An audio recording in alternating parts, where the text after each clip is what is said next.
But hello, guys. Welcome to the third installment of the Bad Podcast.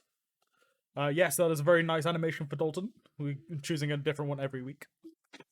For some reason, this week he chose Skitty. Is he? Oh, he's not got a webcam. No. I use my iPad, so it's not the greatest thing in the world. Fair enough. We're waiting for the face reveal. Waiting for the face reveal. One day. One day. When I've got a laptop that isn't about 15 years old. But yeah, we have a big special guest today, Mr. Zenith himself. Would you like to introduce yourself to the peoples? Hi guys. So I'm known as Zenith_UK on most platforms, but you can call me Jack or Zenith or Zen or either. I'll do the rest of the kind of more about me, I guess, as the questions go. I'm 27 from London, England, and you'll find out more in the podcast, I guess. So happy he didn't just go hammers or anything like that. Right, well, I guess we better just really kick it off. Let's get to know a little bit about you. So one of the things we were kind of wondering, you're quite a prominent streamer in I would say, our community. Most people know about you. And in the sense of Call of Duty as well, you come up, you've shone really last year.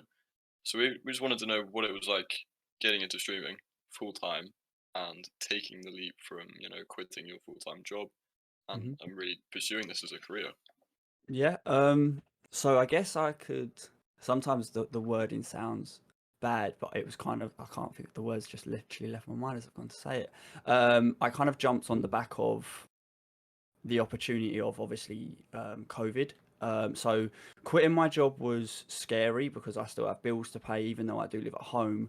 A lot of it was, am I going to be able to afford to pay bills? Am I going to be able to, pay off, I'd picked up debts from being younger and, I had like loans and credit cards that I needed to kind of make sure I was still making the regular payments towards.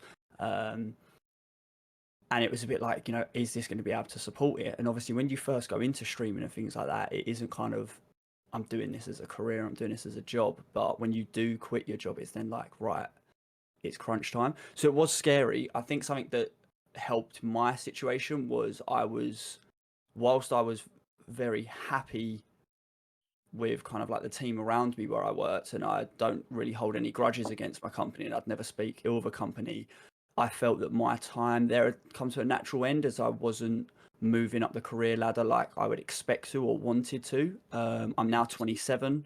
I'd been at the company for a total of 6.5 years, over 6 years in total, over 2 stints. I left to move to a financial regulator. My background's in finance. I've been in finance since I was about 19, specifically banking. So leaving that was made easier by the lack of natural progression, I guess you could say, that I was seeing, but it was still scary and difficult, and there were very much times where I was a bit like, am I going to be able to do this? I'm going to have to go get a job on the side or X, Y, and Z, and yeah, it was unexpected.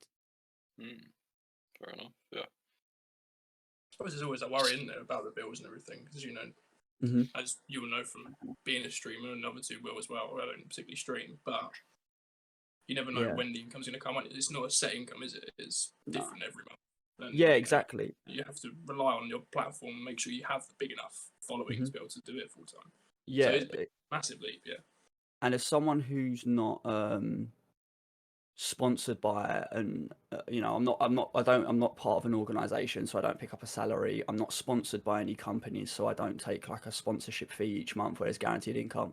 And I say it quite frequently on my streams that it is not lost on me that my income is purely based on the generosity of others. And people might subscribe, so whether people subscribe because they don't want ads or whether people subscribe because they want to support you, I don't actually know, but then when you get to kind of like the gifted subs, the bits that are sent, the PayPal donations, or even like kind of the cash challenges, so kind of like for every kill you get with a particular gun or elimination, I should say, we'll give £1 or $1 or whatever it is. That is then literally pure generosity, which is mind-blowing, really, especially when you think, a lot of people have lost jobs over COVID, or they're on furlough, so they're getting a reduced income, but they still have bills to pay. So it's, it is never lost upon me that what I do day to day is based on the generosity of others. And if that stops at any point, then it's back to finding a 9 to 5 or finding a job or going back to the grind and working for someone else.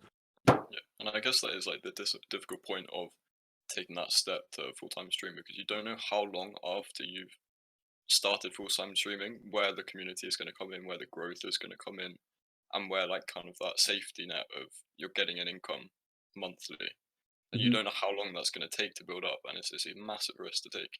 Massively. And I started streaming April 22nd, 2019, and I quit my job October 2020. Yeah, October 20. So over 18 months after. Yeah. And that was just because, in my opinion, I caught a lucky break. I was picked up by a couple of different communities and recognized through being active in their channels, and kind of got an influx of followers, and kind of built my own community as part of another community that I'd been in. And that could have dried up at any point, but I figured still live at home. One of my biggest outgoings is to my family, kind of like housekeep or rent. I don't know if you guys pay that yourselves if you're still living at home, but a lesson that my mum instilled in me when I was, well, the day I left school, really, the day I left full-time education, I've paid to live at home. And that's probably one of my biggest outgoings each month, which is kind of like, if streaming hadn't gone to plan, could I have potentially said, Mum, can you let that slide this month? I've got more pressing things such as a credit card or a loan to pay, or I had a car as well at the time. For those that don't know my car situation at the moment. So that was a big risk, but if I was going to do it, at least I'm at home. I'm not going to get evicted or lose a house to a mortgage or anything like that. So I dived in. But yeah, it's definitely it is scary. It's something you have to evaluate and think, is this gonna be what I need? 100%. Yeah. Oh, go ahead, Ben. Go on, Aaron. Yeah, all yours. So you've also got other platforms as well. So YouTube, you started last year, was it? So I had a YouTube. So I used to play a mobile game. You might have seen it all over Facebook, called Kings of Avalon or something like that. It's always plastered, and I was playing that with another guy who's regularly in my community, Berkey, if you guys know Dan. And I put a couple of those YouTube videos up, and they did quite well. I didn't actually kind of follow up on it, but they got to like 1,000 views on YouTube, which I probably should have carried on, but I didn't really. I was working full time, I couldn't, and I left it. So the channel dates back to then, but I started officially the first Tuesday of January, and the goal is to release a video every Tuesday at 8 p.m. There was 1 month I missed it where I built the new setup that you guys are seeing now, and that video went out on the Thursday instead. But other than that, every Tuesday I try and release a piece of content, and that's I've kind of built my goals differently to potentially other content creators. So Twitch is you can watch me live and interact with me live. YouTube is there for maybe some of the best or funniest gameplays that you may have missed that are kind of more in depth and longer. So like my personal kill games are 15 to 20 to 30 minutes long. TikToks are for the best and the funniest clips that you've kind of seen on my channel, and then Instagram is going to be for a snapshot into my life and kind of like the behind the scenes that you don't see outside of this webcam shot, really. And it'll be kind of like what I get up to on the weekend, but obviously that's hard with lockdown. Or it might be I'll go and play golf with some family, or football, or I go to a game. So there's different things that I want. Each platform is for a different bit of content depending on what you want. I'm not trying to post the same thing everywhere because it just gets tiresome. And Twitter, I guess, is just a place for me to share my thoughts, opinions, and let you guys know when I upload a new piece of content or when I've got something planned, like a giveaway or whatever it may be. Yeah, and it's great that you started bringing content out on different platforms, because obviously Twitch isn't really the place for people to like find you and like go looking for you. So if you've got these platforms like TikTok and YouTube where people suddenly like pop up to your channel, they're like, wow, okay, this guy's pretty good at what he's doing. And I can go check him out on Twitch later on. And I guess that's where you start to build this community, because you have more of like a personal one-to-one basis with the people that start watching you. Yeah. So it's good that you're getting content out there on different platforms as well. Yeah, so TikTok, YouTube, I guess Instagram when I get more into it, you talk about when you look in finance, people talk about making your money work for you and kind of like passive income, so your money making money for you even though you're not working. And I guess that's the same around content creation. So once I upload a piece of work to TikTok, I put a clip up earlier today, maybe a couple of hours ago. If I tap on my phone, it'll say so and so liked your video. So I'm not live, I'm sitting here chatting with you guys, hanging out, or I'm watching football of an evening, and people are still discovering me, so it increases that discoverability of growing, and I'm not having to even work for it, which sounds lazy, but actually it's the opposite. It's intuitive and it's smart business, and that's why I kind of do that. That's why every Tuesday, for example, so I don't stream on Tuesdays for those that don't know, but you can still get a bit of me by getting your evening content on YouTube. And 8 p.m. for me, because I'm a UK streamer, people are home from work, they've normally eaten dinner by then, and they might be watching a TV show, or that's their downtime. So 8 p.m. is a good time to upload. There's no point in putting a YouTube video up at midday on a Tuesday. Most people are at work, or they're busy, or whatever it is. And even 8 p.m. of an evening in the UK is late afternoon East Coast and early morning in somewhere like Australia, which are where my other, I don't like the word fan base, but I guess where the rest of my audience is kind of based. But yeah.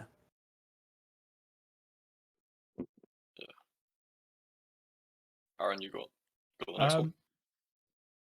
Just trying to think which one to ask. So obviously starting on Twitch is a scary concept in itself. Me and Ben done it fairly recently.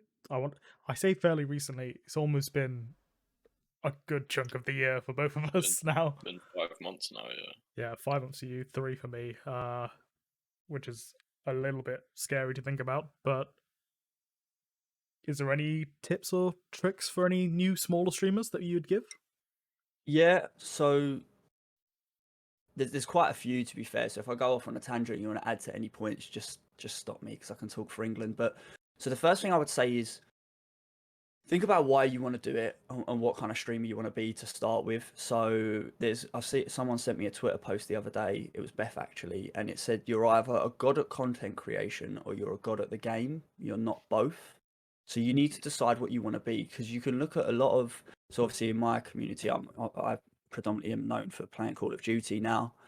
The top guys are kind of like your wager kings and those that are invited to the tournaments. Your Aidens, your Rateds, your Huskers, these are the big names that play for big pools of money. Now they're great at the game, and I'm not saying they're not good at content, but when they're playing their game, they're not reading the chat, because they might be playing for $1,000. If I'm playing for $1,000, I'm probably not going to be reading the chat as well. But so you need to kind of decide what it is. I die so frequently or get eliminated in Call of Duty because I would rather read someone's comment and respond to it than ignore them and not make them feel welcome, because ultimately, people will end up being here for you, and that's something I've learned over time. So think about, 1, what kind of streamer you want to be.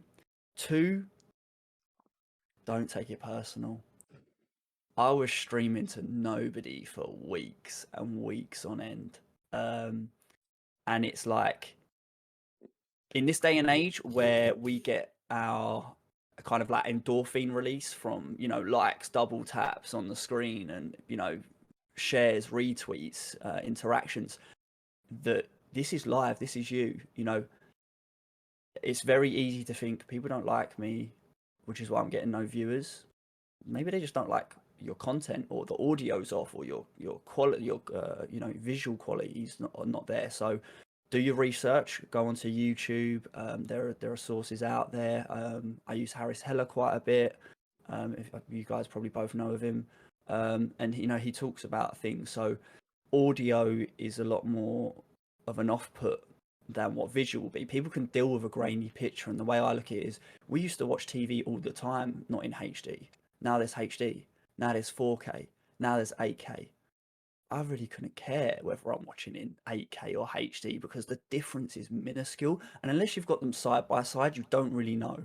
But audio, if the mic's all the way like over there and you're talking a lot quieter, it's going to make a big difference as to whether the mic's in front of you and you're clear and concise, or the hum of the PC's heard, or you've constantly got like a rattling sound in the background. People don't want to listen to that. So do your research, and finally have fun with it. the reason I started streaming was a lot of my real life friends either aren't into Call of Duty, which is my go-to, or without being rude or sounding big-headed, because I'm not by far the best, aren't at the level I play at. And so kind of like there's a mismatch of game styles and it just gets frustrating. So I started streaming in hope of finding new people that had similar interests and to make new friends and end up playing with people. And there are people I've played with now for... One of my friends lives in Australia, and I started playing Call of Duty with him at 14. We went to Ibiza together at 19. And yeah, I've just made friendships along the way. So that's probably my tips and tricks. Yeah. Well, leading back onto the whole like competitive league and like all the big time streamers and the way they stream. Have you ever thought about getting into the leagues or trying that out for a little bit? Yeah, so when I was 17, 18, I left college, we'll say, at 17, and started gaming a lot. Wanted to kind of, push the amateur to pro scene. Thought I was good enough to do so. I'm not saying that my parents didn't support me, because they always have, but I think my dad's quite old school in the sense of like, he always said to me, you're a white collar guy, so he saw me at an office job, like behind a desk, finance, lawyer, something like that. So you kind of, as a son to your dad, kind of want to take that advice and you want to do that. And also it is a big risk, and I was probably fearful then as well of going for it, because if you didn't make it, then there's that you're just not good enough. But so I started pushing for it. I used to play a lot of kind of like MLG when it was prominent back in the day. Actually got to a point where I think it was Advanced Warfare, me and 3 teammates, we ranked quite well on the winter season, to the point where we were going to attend our first LAN, and then 2 of my teammates were deemed as minors and were under the age of 18. So I must have just turned 18 or 19 for that title, and they couldn't compete, and it kind of was just like a... Yeah, that's quite Yeah, and it was like, do you go find 2 new people and try and rebuild a chemistry? Do you wait for them to turn of age? As you see in the pro scene, whilst talent stays, the rankings of how good you are at a title change each COD. So I'm a big Treyarch fan over IW. Like, I enjoy Infinity Ward, but Treyarch games are kind of where I feel I excel, which is why you see me predominantly playing Rebirth, because it was originally from, Black Ops 4, which is a Treyarch developed game, and I've just kind of been better at their modes, ironically, even though Advanced Warfare wasn't one of theirs. So really wanted to.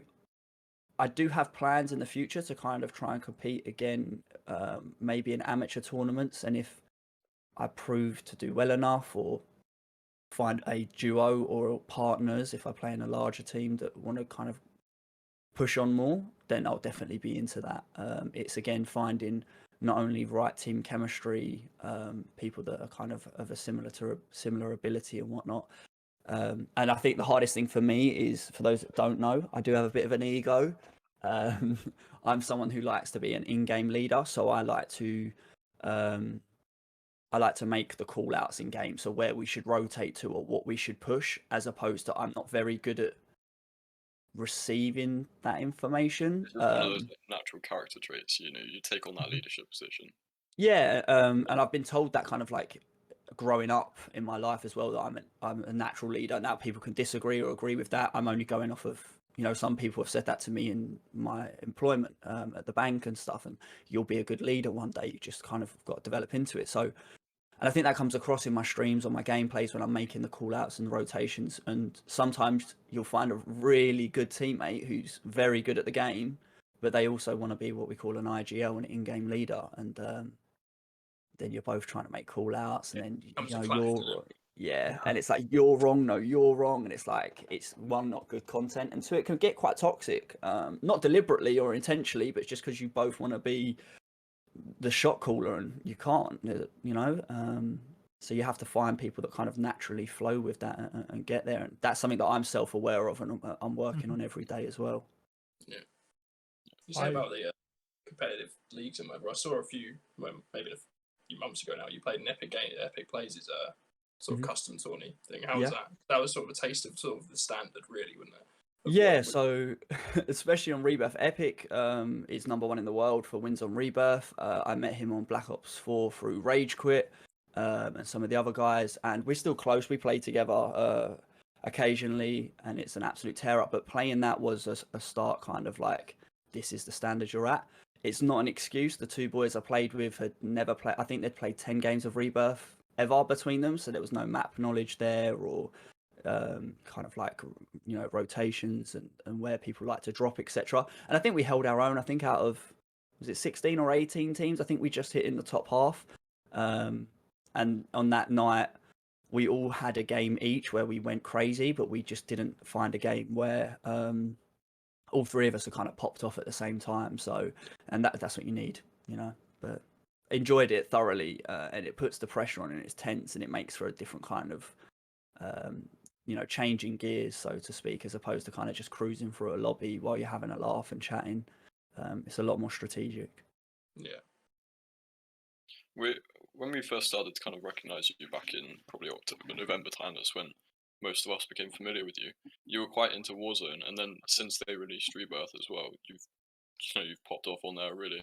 Do you prefer either one, or are you still kind of in between the two? So I definitely prefer Rebirth purely because of, so a lot of people disagree with me when I say it's a faster paced game. So by a faster pace, I mean, so when I used to play and I was trying to play competitively, I was always a SMG player, a sub player.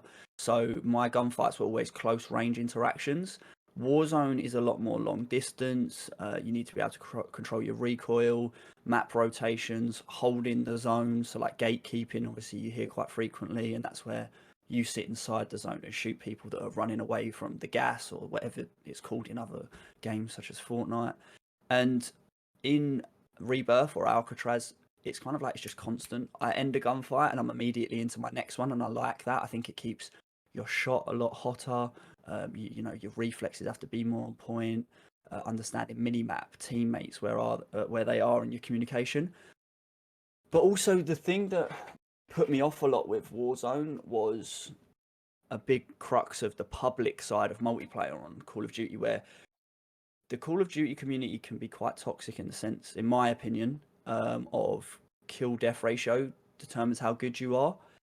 I've never sat down, played a game of Monopoly, had $3,000 halfway through the game of Monopoly, lost the game of Monopoly, and been happy with the outcome. If you're not winning the game, I don't care how many kills you've got. What's the point in dropping a 40 bomb and coming third? Someone beat you. Someone beat you. And I don't care whether you say that, all right, if they were sitting in a bush and it was the first kill of the game, yes, it's not entertaining. Yes, I don't have fun playing like that. I don't sit in a bush. But I lose my head if I have 20, 30 kills and I don't win the game, because it's all that effort and all that content for nothing. So, and I think Warzone very much went that way with the kill races and such. Now, from an entertainment standpoint, as a streamer, God, if you drop in 20, 30, 40 kills a game, people love that and it's exciting. But that's why I pretend to prefer Rebirth, because I can put up big kills and win the game. Whereas on Warzone, you'll have a team that come in and ultimately don't care about, you know, they'll challenge you in the middle of the gas or while you're both trying to escape gas for you both to die for what, a couple of extra kills. Yeah. Or they're just sat in one building the whole time waiting for the circle to go on, stuff like that, and it's just not entertaining. Yeah, so that's why I prefer it. Yeah, I think where Rebirth is, I mean, I run the same route on Rebirth a lot of the time. If you've ever seen my streams, it can become repetitive, but it's constant and fast paced. Whereas on Warzone, they need to change it up. What have they done? They've closed a few bunkers, opened a silo, and dropped zombies on one part of the map. Like Call of Duty. If you ever do watch this, now is just it's tremendous. The amount of hackers. And they say I don't know what your opinion is on it, but they say they make fixes and they make bans, but it ruins the game, like you say, when you've spent a game getting like 20, 30 kills, and for the final two teams to be hacking on you. Yeah, it's quite downing, really. It is frustrating. And I was watching an Optic YouTube video, and apparently, I think it was Hitch said that he spoke to someone who spoke to someone, or it might have been Maven, has said that they literally built the game whereby they actually cannot implement an auto anti-cheat, which is why everything's manual review. They've built the game with the literal inability to put in an anti-cheat. Now, whether that's fact or not, I don't know. That's just something I've heard from doing my own research and watching podcasts similar to this. It's like you've literally built a game that's man. I've had friends shadow banned. So shadow ban is where you've temporarily been banned, where you get put in lobbies with other hackers or other people that are on the suspect list, and until your report is reviewed manually, you sit in that lobby and you wait, and you have to play poor games, or you can't queue and you can't. And what's the point in that? Which is why I also believe that no matter how much I play Call of Duty and how big I grow, I'll probably never be a Call of Duty partner, purely because I will advocate for what I believe as opposed to what a company tells me. And that's why you'll hear me quite frequently say, if you don't like the fact that there are hackers in game, if you don't like the fact they don't fix the bugs or the glitches, stop spending your money on in-game purchases. It's a free game, and apparently they've made hundreds of millions.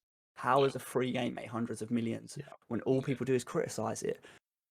Operators, they look so cool, but you don't see your operator for 95% of the time because it's a first-person shooter. Like camos, I can kind of understand the guns in your hand. Does it make a difference to how you play? No. Is it nice to have? Yes. Do Activision deserve my money? No, not if they can't fix the basics. That's my personal opinion, you know, which is quite funny. Now you're paying 20 quid for the gloves. Do you know what I mean? You're paying 20 quid for it. Yeah. I think a lot of people are swaying to that sort of opinion anyway. You see, it was last year, I think, late last year, when Vicstar put that video up of the hackers when he found them on Warzone. And even he, as a COD partner, spoke out against them and said, like, you need to sort your shit out, basically, because it's just getting pathetic. Because they literally sat there and watched someone Facebook streaming their game hacking. Yeah. And I think they've turned. I think he doesn't play it anymore, right? He doesn't play it on content anymore. I think he probably plays it off stream. He plays it off stream. He doesn't play it. Yeah. Like, he doesn't play it actually on stream anymore or anything like that. And that's going to be a detriment. And the thing is what I really want to see from the industry is, you know, back in the day, I remember it said it was Medal of Honor, Call of Duty. If you guys can think of any others, help me out. Feel free. Battlefield. So you got 3 different shooters there, and COD. I mean, Battlefield's still pretty big. Medal of Honor's kind of died. So there's room for a developer to kind of come along and turn around and be like, do you know what? We're gonna try and take your mantle. And I think you should. And you need to kind of. They need to come along and be like, do you know what, guys? We're going to give you an alternative here, because I think you would pick up a particular chunk of the audience. And again, it's starting any from scratch. You're not going to dethrone them straight away, but even if someone else come along to make them up their game, kind of like the evolution of Pro Evolution Soccer. So the PES is coming back against FIFA, you know, and the things there. FIFA, all they do is move the players, change the kits, and give you the same game each year, and we all pay 60 quid for it. I've not bought FIFA this year either.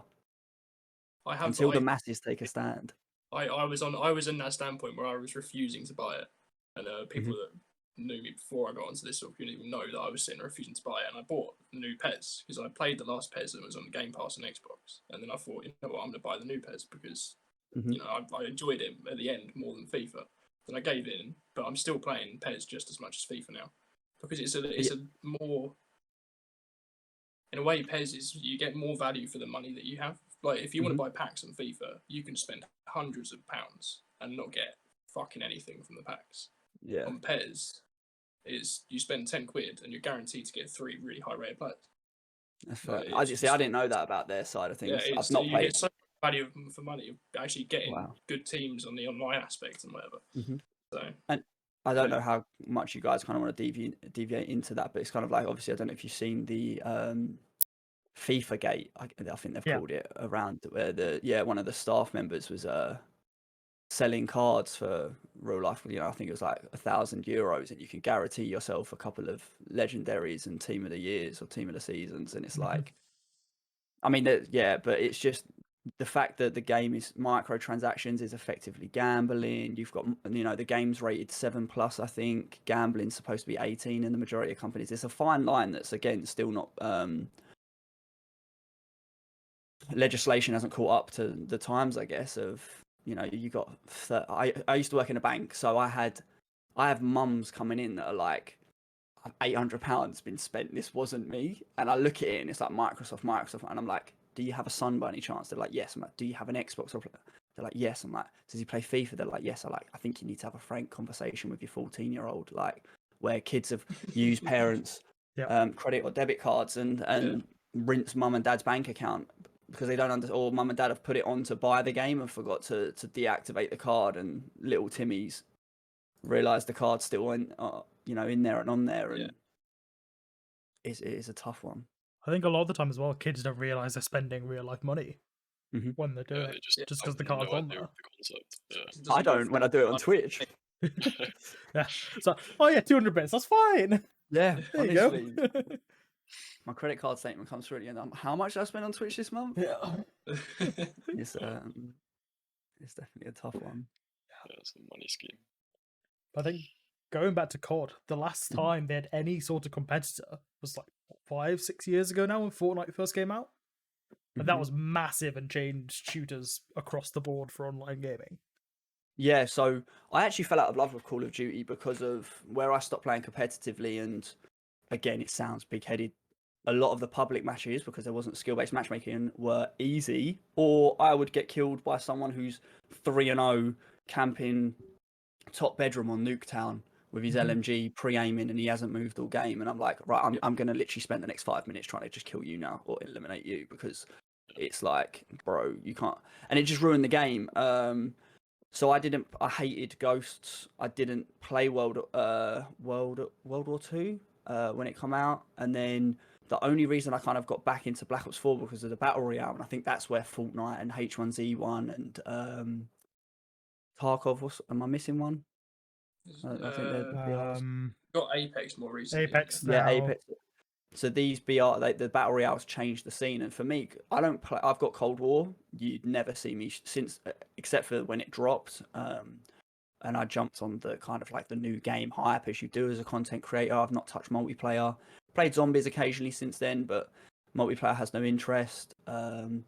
People are too worried about kill death ratio. I'll be playing domination, I'll cap 2 flags and try and hold, and then some douchebag tool sprints into third, flips the spawns, game gets switched, and I get shot in the back. I'm like, I think the whole culture of multiplayer changed massively. I'm thinking back all the way back to like Modern Warfare 2, and you think of those multiplayer games, those were like top quality. And just as time's progressed, different people are playing the game, different generations playing the game. It's changed massively. And I find that a lot of people our age, I'll say our age, 10-year difference, but a lot of people are like, we don't really play it anymore because it's not what it used to be like, and what we found was fun is not fun for the younger generation. It's difficult to have that game where you've got such a wide audience of people playing it, and you're trying to satisfy like everyone.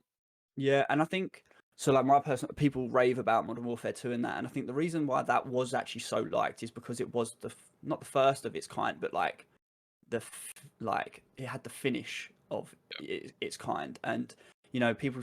And what I think it is now is I think it's not that we're bored of it because we still play it, but subconsciously we're bored. Like COD's been around for 10-15 years now, so me as a 27-year-old, I'm like, okay, I've been shooting people for 13-14 years now. Like, all you're doing is giving me a different map. The guns literally can't change because unless you create a new gun, you're only rebasing the guns around real life guns. So the AK-47's in every COD, the 74U's a shorter version of it. The FAMAS is now called an FFAR or a FR63, I think, from Modern Warfare or whatever it is. So, and that's where people are dropping off now, and it's just that toxicity of kind of like what society's a bit like these days. It's my ego's bigger than yours. Well, they don't use the word ego, but you know what I mean. I think the whole battle royale fad is fading away as well, slowly. Like, Apex, if it was released 2 years before it would have been huge, but it's just dropped off now. You barely see anyone play it. Fortnite's dropping off. I remember the first COD Battle Royale really, really flopped. Like, I remember, what was it called? So it was Blackout, but I don't remember. Blackout. See, I loved Blackout. I hated it. I thought it was just, I don't know whether it was just because I was an idiot. It was just so different from everything else I was used to. I was like, there's so much to learn. Yeah. Whereas now going into Warzone, Rebirth, love it. I think me and Dalton probably spend 3 hours a day at least playing it. I think probably more. Rebirth gives you that. It's half multiplayer, half battle royale. I don't even class it as a battle royale, and it's a lot more forgiving. Blackout I loved because it was not if you die in Blackout, you're out. Yeah. There's no buybacks. It's a true BR, and I actually hated Warzone when it first came out because I saw there was like, well, it's not even that. There was like 20 reticles. I was used to picking up. I pick up a gun, and I would either have a thermal on it, a red dot, an ACOG, a 3-time scope. There was like 5 at each gun, depending on what gun you picked up. You knew could what get you were 3 getting into. Yeah. Whereas now I'm like, dude, like you've got a load. There's metas. Like we're literally talking about a meta because people are like, right, you've got to use the FFAR or you're toast. You've got to use the AUG or you're toast. On Blackout, and I guess this is why I prefer Treyarch games because the new their guns are a lot more finely balanced. And I know that Rebirth and Cold War is a Treyarch game, but I'm pretty sure it was developed by Sledgehammer, who then decided they weren't going to finish it in time and kind of got dumped on Treyarch, which is a big shame. Because I'm not. It's the first Treyarch game I've not enjoyed in a while, and I would have liked to have seen them bring out their own battle royale.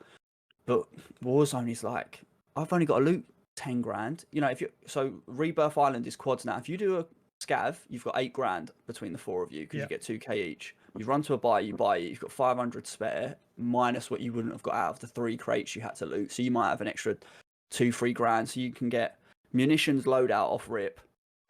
And you're just going to run through the map if you've got a good 4-man. Whereas on Blackout, you had to hunt for it. You couldn't just land, get your loadout, and sit there. Like you found a semi-automatic shotgun on the floor, and you want a fully automatic rifle. You got to go search another building and loot and run across the map and move and whatnot. You can't do that in this. Yeah, but that's the beauty. I think with Rebirth, they got that perfect balance. Like as Warzone, I feel like Warzone is slowly like dying out now, just a little bit. You know, they're struggling to keep up with it. They're always trying to. I say they're always trying to. They're adding little bits and bobs like with the zombies and stuff, and it's not really like bringing new people in and making a difference. So this Rebirth with the balance of, you know, a small battle royale mixed with kind of multiplayer type gameplay, I think they've just about held on to it now for a little bit longer. Yeah, it'd be interesting to see what more changes they make. I was actually when Blackout came out, I was like, I'd like to see games last 2 years and they refresh it, kind of like Fortnite drop new maps, right? I've never played a game of Fortnite. Whether you're blown away to hear that or not, I've never played a game of Fortnite, not one. But I understand they've had like 4 or 5. They actually changed the map with the season, so Warzone kind of needs to do this and keep it fresh and just dropping in a random zombies. And it's like the zombies went from the bottom. This big new season, they drove a ship. They like onto shore that was tiny, minuscule, to an area of the map no one really goes anyway with prison. They then moved the zombies to where was it? Prison, I think. Sideways to prison, and somehow they're at hospital now. Yeah, but like, what happened to downtown or port? Like, did the zombies not stop for lunch? Like, they're just going straight for dinner, mate. Like, they were like, the zombies are like, there's already people in the hospital beds. We'll just eat them. We don't need to worry about the population of downtown and the office buildings. We'll just run straight past it. So, you know, it's just kind of like and actually, what you're doing, like, there used to be such a good storyline behind all their games. They always used to, you know, pre-decide what was going to happen. They always had planning the next step of what was happening in their games. And now it's kind of like, let's just quickly throw something on over here and see if people hop onto it. And I'm glad you literally you took the words out of my mouth. So planning is what I was going to say. There seems to be no next step, in my opinion. There may be, and we may not be seeing the bigger picture, but it's just kind of, so we've got the silos open. So we're all assuming that downtown or the map's going to get nuked. I would have liked that. I hope Activision already know what the map looked like 6 months ago. Yeah. You know? And we were talking about FIFA just changing the football kits. FIFA changing the football kits and moving the players about depending on how the transfers went in the real market. Cold War released 5 multiplayer maps? They brought loads back. Yeah. But why? Because there's no, you're just ripping skin. So I paid 60 quid for maps from a game I already spent 60 quid on a few years ago. Like, dudes, like even zombies, you literally dropped me in the first ever zombies map and added some bits to it. Like they're running out of ideas, or they're just getting lazy and greedy, and I can't figure out what it is. You're a AAA developer, you know you're supposed to be top of your game. You're supposed to be leading the industry in this, and I just don't feel like they are anymore. They're just making a quick buck, which who can blame it when you get shareholders and stakeholders involved? You know, people just want a return on their investment these days. Yeah, I think maybe a little bit about it was probably the gambling on the nostalgic effect of it. Of people who people our age who did play the games back when they were young, and then like the new zombies map being dropped first in the first ever zombies map, then it expands something else. So sort of gambling on that, people being excited about that. But I think the novelty of that wore off very, very quickly. I mean, I love played it, but then after that, it was like, okay, it's a bit boring now. Yeah, I love the new zombies coming back because it was actually my favorite of all the zombie maps as well, and it wasn't overcomplicated. The original zombies, it's more of just kind of like, I'm down for DLC content and bringing raid back, and there's talks of bringing back Express and things like that, but give me more than 5 multiplayer maps, man. Yeah. What have you been doing? Like, if you think as well, so it was Infinity Ward, Sledgehammer, and Treyarch. So effectively, when you release a game, you've got 2 years to develop another game whilst the other guys have their turn. What have you been doing? I regularly make the joke on stream that I'm pretty sure the guys at Infinity Ward get drunk when they make season updates. They're like, right, everyone gets drunk on a staff night out, and they're like, what gun can we make super strong and ruin everyone's lives with? And one guy's like, let's get a shotgun and put fire breathing rounds on it just to ruin everyone's lives. Like, and the other guy around the table's like, that's a sick idea, bro. And then they wake up the next morning, read their notes, they're like, oh, we've kind of got to go for it because we don't have time to. They don't have enough ideas. Fuck it, that'll do. Yeah. So that's what I always joke, but I mean, it literally feels that way. Yeah, well, I completely agree with you with the whole like they've got 2 years to plan and design something, and they leave. It's literally like a kid with like school homework. They leave it until the last night, and they're like, "Fuck, we don't have any ideas. What can we come up with?" Yeah. And then they just throw something together. An all-nighter. Yeah. They literally pulled an all-nighter. It's literally like reusing old homework. Like they'll go, "What did we make 5 years ago? Oh, that'll do. That'll work. Let's just change the color of a couple of things and." It'll be fine. And the irony is, like, school kids can't use Google these days for their homework because, like, I think there's like software in place for coursework to stop you from not kind of just Googled and copy and pasted text. But the people that kind of, I guess, inspire them or lead the way are plagiarizing their own work. I mean, I don't know how hard it is to develop, and this isn't me kind of saying, oh, developing's easy for anyone that wants to get on my back. I'm not saying that. All I'm saying is you've got 2 years to work hard. You know, they probably take home relatively good salaries, and you know, we know these companies make hundreds. I mean, Warzone's a free game, so minus the salaries and the server costs, everything's profit really. Like, come on. And we know they can do something, right? Like they came up with these games back in the day of Black Ops 2, Black Ops 1, Modern Warfare 2. They are able to do it. We know they can do it. But the fact that they're kind of like getting to this point where they're slacking and they'll just say like, yeah, we'll just reuse something that we used 10 years ago. Yeah. And so why can't you start to invent something instead of it's this like invention versus innovation? Like they're trying to just reuse and innovate stuff that they've already made. Try to like make something new. Like try to bring in a new audience, because otherwise, when we're all turning like 40, 50, I don't know how long we're going to be playing their games for. Yeah. And it's going to sound contradictory, but the one thing they should have done is League play has just come out. Dudes, this should have dropped when the game dropped. And multiplayer doesn't need to be skill-based matchmaking. If you want to play people of your level, go play League play. Right? The League play rules don't even reflect the CDL rules. So the actual, like, I know there's a lot of gentlemen's agreements in the pro scene. So like kind of like smokes and snipers aren't used in the pro scene because smokes are one way. Like you can see one way through, so you can't see the other. And it's like, this is a multi-million-pound prize pool, professional salaries and organisations. How much did the orgs have to buy in for? It was over 7 figures, right? It was like 7, 8 figures, right? To buy in to a league, they can't even get smoke and thermal right. Like, come on. Drop League play at the start. You want to play competitively, you go play League play. Pubs are for fun. Granted, some people will abuse that because they're trolls. Welcome to life. If you don't know that, like you've got a hard journey ahead of you. You know, people want to ruin some people's games sometimes, and you know, I might be deemed as one of them, but not because I deliberately choose to. Just sometimes I'm good at the game, and if I get put in a lobby with a bunch of 0.6 KDers and I'm a 2.5, you're gonna get steamrolled. It's not deliberate, but some people, you know, go out of their way to build streaks and that. But that doesn't mean, you know, I want to play with some guys from work sometimes who are half my KD. It's not fair when they get dragged into my lobbies. It doesn't make it. We're just trying to have a laugh as mates and have a few beers on a Friday night. It's not going to work. not gonna work. Yeah. I think comparing it to other competitive games, I'm going to go to CS:GO because that's my background. Mhm. That is based around the competitive matchmaking, but you can go play deathmatch, all the different war games you can play on there. But if you're going to play competitive, you're gonna have to put like an ounce of effort into it because Yeah. you've built yourself up to be that rank, and then you playing anything less than that is just gonna drop you. Yeah. So I spent a year getting out of silver because I don't know if you know CS:GO. Silver rank in its Tough. entirety is either cheaters, trolls, or just bullshit.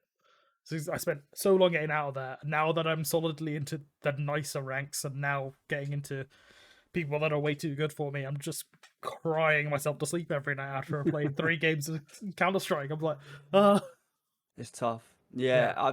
And that's how League play. League play supposed. I remember it back on whichever Black Ops it was on.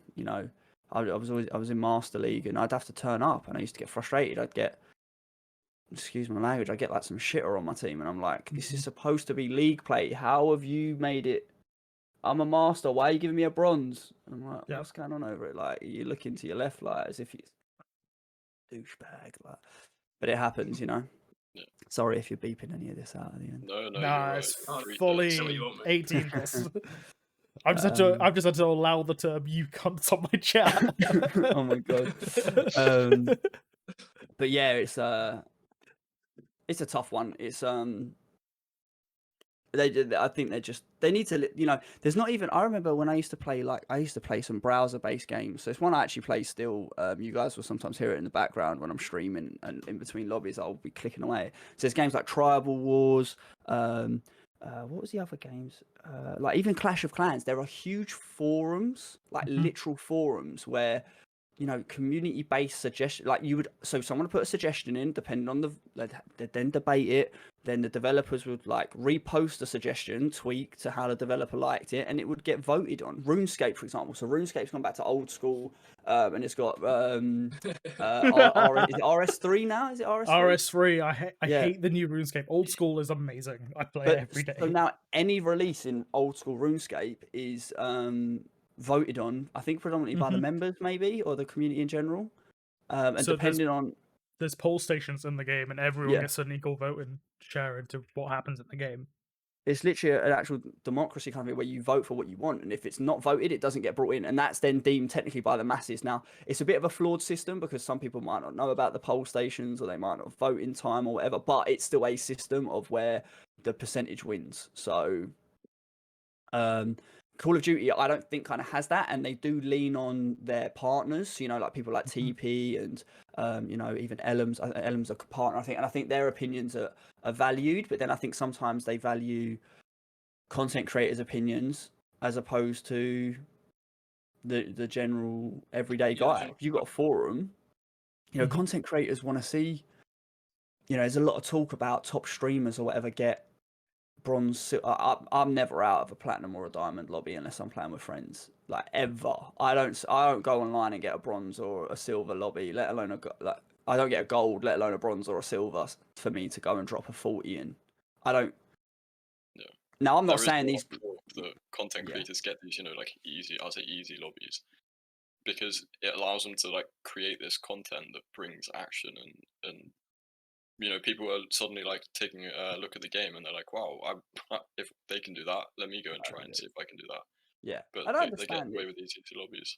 I understand making something look attractive and desirable. It's just a bit frustrating at times that I watched an interview once, and again, I should probably watch what I say for my own sake. I saw an interview where a developer had left the company, and he's like, "You've obviously heard of blacklists for like hackers and stuff, but apparently there are also whitelists for."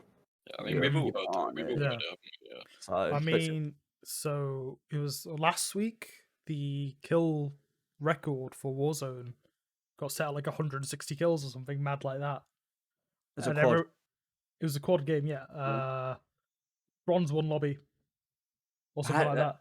Who are the 4 people in it? Do you know? I can go find out for you. Yeah. Because I'm not saying that they've done anything. Ultimately, they can only shoot what's put in front of them. Yeah. It's not the content creator's fault at all. No. But it's you know, people behind it that are like, look, if we give them something to work with, you know, they're going to create content for us, and we're going to get something out of it. It's all politics, really. have you It's got free publicity. if you've got 4 people that are capable of dropping a 40 bomb, because that's a Mhm. 160 kill lobby, you got 4 people that drop a 40 bomb, they shouldn't be in a bronze one.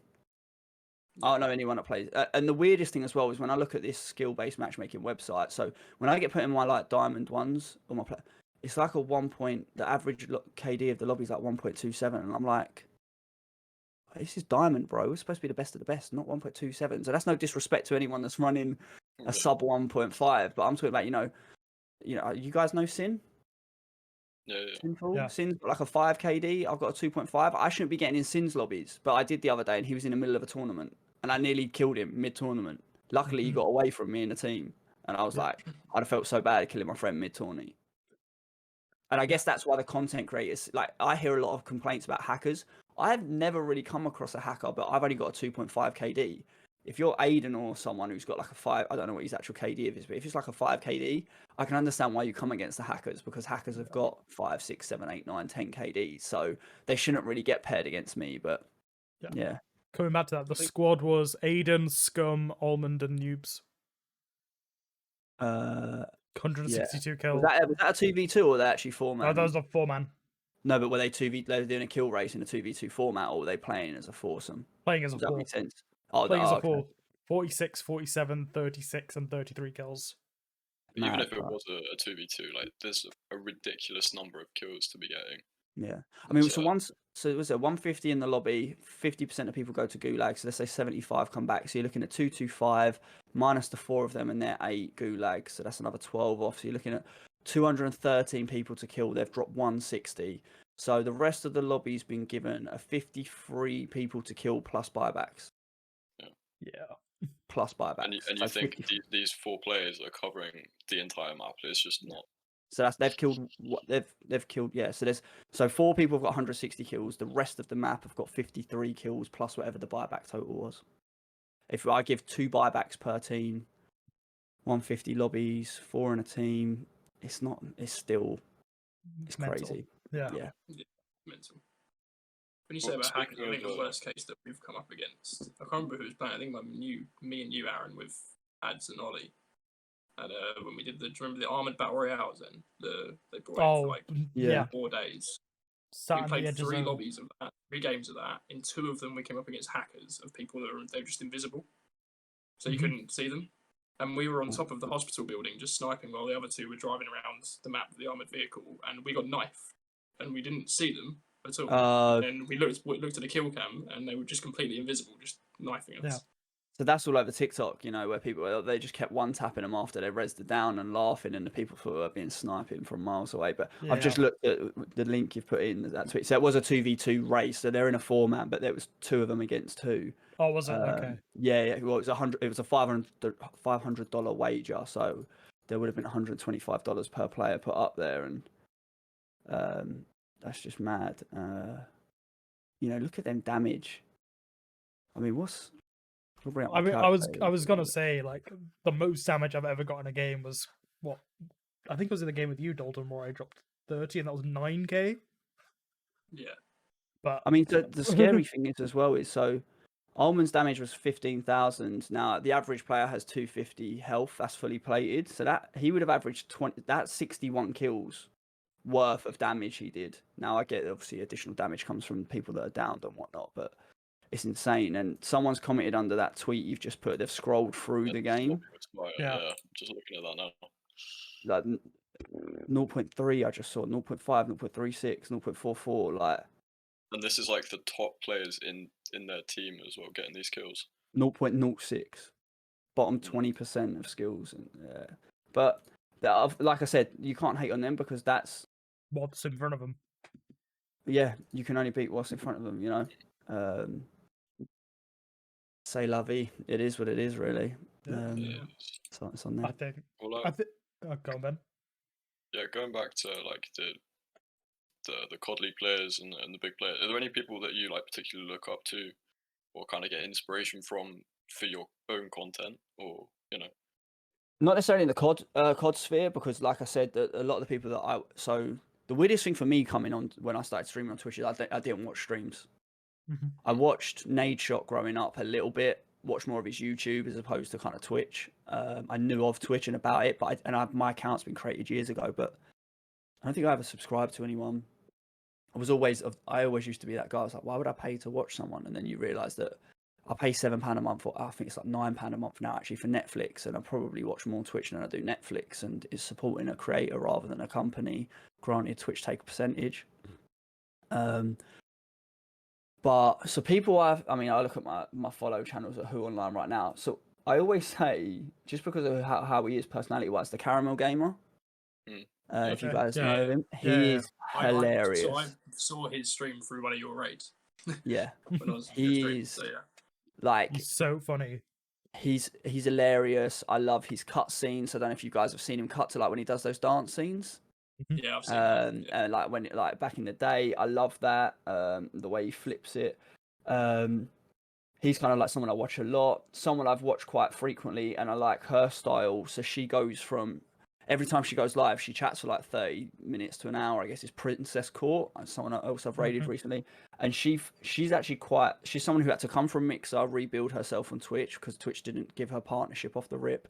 She had to regrind for it, and she plays a variety of games, so she's not a one-trick pony, which is actually really hard to do, to be able to chop and change your games, because that really does mean your fan base like you as opposed to the game you're playing, which can be seen a lot with Call of Duty streamers. Some of their numbers fluctuate massively, and that's not me hating on them. That's just like, if they get far in a tournament, of course their viewership goes up, but then they're not fans of the streamer, you know? They're probably the main two that I watch offline now. Rated, I like his cool collectiveness from a competitive standpoint. And then obviously the guys that are within my community anyway, that, you know, if you follow me, you know them. I don't need to shout them out here, but they're growing ones. So they're someone that I aspire to grow with as opposed to look up to, in answer to the specific question. Yeah, I've got to say for myself, especially, I didn't really watch Twitch before I started. But I think jumping on every night with Ben and then Ollie, or the mods, or the people in the community, has been much better for my growth than, say, watching anyone massive. So when I used to stream COD, I used to watch. I since watched Tommy, but don't want to be anything like him, just because I don't think it fits A, my humor style, or B, I'm just nowhere near as good as him. Yeah, I get that, and it's like, do you know what? Funny you should say actually about where we come on to watching the Twitch. That'll go back to one of the things where you said at the start about any tips. So when we talk about like watching, so I did this the other day on one of my streams. So if you watch a film's an hour and a half to 2 hours long, takes months if not years to make. So if you're a new streamer or you want to grow as a streamer, your pre-production is so much more valued than your post-production. So for those who don't know, with this podcast, the boys reached out to me in advance. They sent me a list of questions in advance, so one I could prepare. So that's your pre-production. That's what you're doing to prepare and plan. Your post-production is what you guys see now, or if you're watching this on YouTube or listening to it on a different platform elsewhere, this is the post-production. So doing that is huge, and I've lost my train of thought a bit there, but so planning your streams and networking is huge. So when so -1B is someone I'm growing with, someone I really get along with. So if you don't know Dylan, so that's kind of like, he's like my right hand, who I have my day-to-day banter with, and I play with most of the time. I say to him, so when you come offline, because he's someone who wants to grow, and this is me kind of giving not a private conversation, just my own advice to him. If you come offline and then you've got to go do the housework, or you've got to go do chores, or you've got to do whatever it is, your day-to-day, your 9 to 5, come off an hour earlier, go into someone else's stream. Do not self-promo, because if you've been in my channel, you know how much I hate that. But just get to know people. So recently I become a moderator for Rated, and a few people from his channel now follow me. And when he's not live, because he's from the States and I go live quite early in the mornings, they kind of come and hang out in my channel, or at least say hello and lurk. I haven't promoted myself. People have just got to know me. They like me as a person, I hope. And off the back of that, they have come along and supported me. Now, You don't have to self-promo. Be active in Discords. Get to know other people in other Discords. That's something I've been lacking on lately, is because I've been doing so much of my own work and trying to grow my own Discord and keep it active. I've not been very active in others. But going into channels, so you'll see me frequently in my live streams. So if Dylan needs a 10-minute break to go get a drink, or if Jack wants to go for a cigarette, I'll be like, guys, I'm going to be a few moments. I'm going to do what I call my rounds. So that's where I mute up my desktop audio and I go into other streams, say hello, show my face, show them that, I am supporting them and I do care about them and I do check into their streams, because some people, I had someone before, I won't ever name names, but someone messaged me on Discord, I can't post in your self-promo. I have a self-promo channel on my Discord. And I'm like, it's only subscribers can post in there. They then subscribed to me a couple of days later and posted in there. I don't think they've since come and shared their subscription in my channel. They subscribed while I was offline. Now they've supported me financially in return for a couple of posts. Weird way to go about it. But that won't last, because once the sub ends, they won't be able to post in there again. Now if they want to resubscribe again, and this isn't me being like, oh yeah, it's free money, but it's like, the self-promo only really gets clicked on by people in my community that also know you. Yeah, so like when Andy never posts in there, Rage Quit. He could post in there. I keep telling him to post in there when I'm not live and he's live, but he doesn't. But if he posts in there, people are going to go click because they know him and he's top fucking geezer. And he's just a nice man all round. Whereas if someone unknown and doesn't talk in the community, if someone who doesn't communicate in my Twitch or in my Discord comments in there, I mean, I wish I had statistics, but Discord doesn't give them. I bet you they get next to no clicks. Yeah. And I treat everyone the same as well. So one of my close friends just posted in my general before we went live, and I had to delete his comment because it was technically self-promo. He didn't mean it in that manner. He was asking a question, but it was self-promo. I think I saw that. And this is where networking is just so important, and it just works out for you massively. Like, so when we all started streaming back in October, November, if we'd started doing that by ourselves with no kind of like people to work with, no one to get the word out, you would have just been sitting there on no views for 2 or 3 months before you actually start. You need to make sure you're getting in, talking to people, getting to know them, make sure that they know that you're supporting them as well if they are like a content creator, because then they're going to be like, you know what, they want the best for me, I'm going to go and try and make the best for them. And it builds you both up. Whereas if you're only looking for people to support you and for people to come and see you, they're just not going to bother because they're not 100%. Getting anything out of it. I mean, I'm going to say something that I might need you guys to potentially crop out of the YouTube video or the later podcast. I'm happy to say it live. I'd need to watch it back before I decide. But so I have someone who was kind of growing with me. We supported them, and I'd supported them a lot. I'd subscribed, gifted bits, and then that was just natural kind of like supporting someone. And I still subscribe to them now, but I've just ended my subscription this month. So at the end of this month, it will expire. And the reason for that is I never see them in my channel.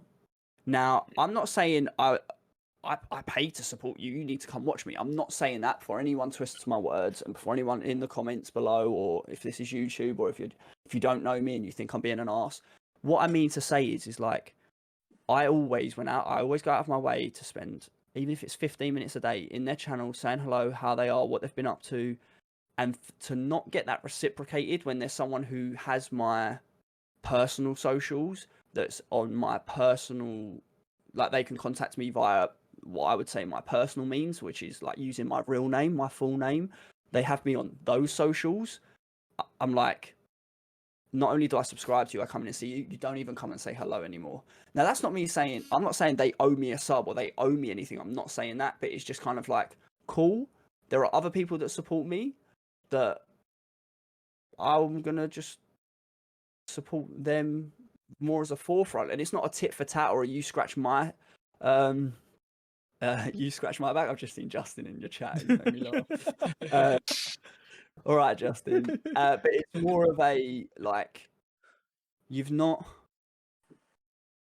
Like, so as a content creator, right, I have a lot of people that come in my channel, and there's a lot of guys that you want to get round to supporting, but it's kind of like, you can't. So when people are like, oh, it's only £5 to subscribe to someone, yeah, but that's there might be 20 different people I subscribe to every month. That's £100 a month that I might not have, or as someone who relies on the generosity of others, can't afford to kind of do. And it's kind of like, you know, someone might come in and follow me, be active for 2 or 3 days.